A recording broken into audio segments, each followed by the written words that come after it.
閩南人很難拒絕得了這一個芋頭鹹飯，太香了。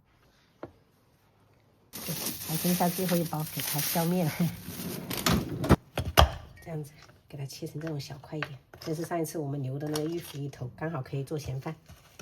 剛剛我婆婆在老家在燉鴨湯，等一下一起帶過來，然後配點那種鹹飯。這種芋頭他們也很愛吃。這個是我婆婆種的這個胡蘿蔔，造型很可愛哦。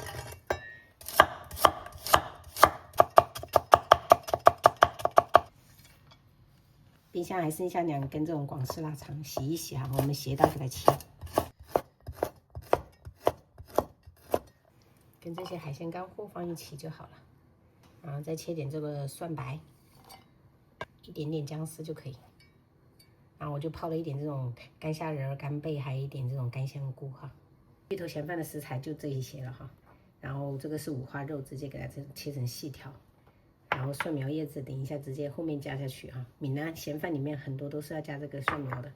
這個是紅蔥頭，直接切成這種圈。然後鍋裡面我們就倒入適量的食用油，把這個紅蔥頭放上去啊，小火炸哈。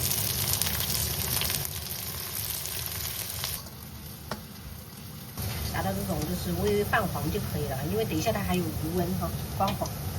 炸過頭的話会發苦的哈。不用洗鍋，也不用倒油，直接把這個五花肉放上去，給它點一點。小朋友就很喜歡吃這個鹹飯裡面的五花肉。像這樣點出油脂過後，我們就把這些海鮮乾貨料頭放上去哈。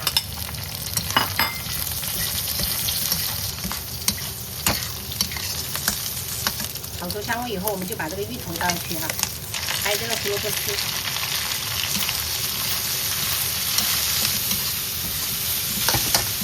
炒匀以後，我們就轉小火，再提前洗好的大米來這樣去。調味我們就加鹽，2-3圈醬油，再來少許的蠔油，給它翻炒均勻。現在這個醬香味炒出來真的是好香啊！直接轉移到電飯煲裡面。做鹹飯這個水的量就是不能太多哈。比平時煮飯要少一點，大概就是這樣，剛好淹沒。按平時的煮飯鍵就可以了。哈，來嘍！哇哦，香的嘞！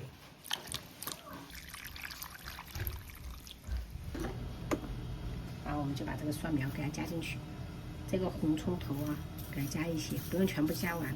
這種用來就是煮湯的時候加，最後加一勺也很好吃。這個芋頭等一下吃起來粉粉糯糯。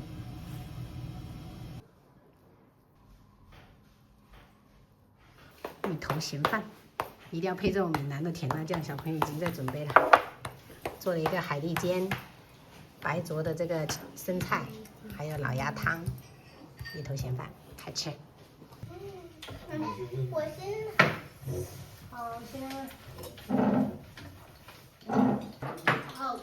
好好吃啊！对，鹹飯是吧？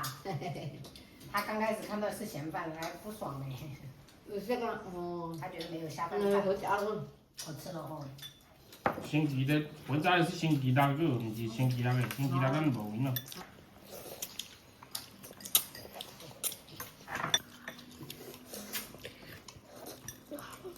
哈哈，湯呢？等一下，奶奶熱一下。你喜歡嗎？還有又加了。有東西要給你們。怎樣？從你們等會整個無法玩了。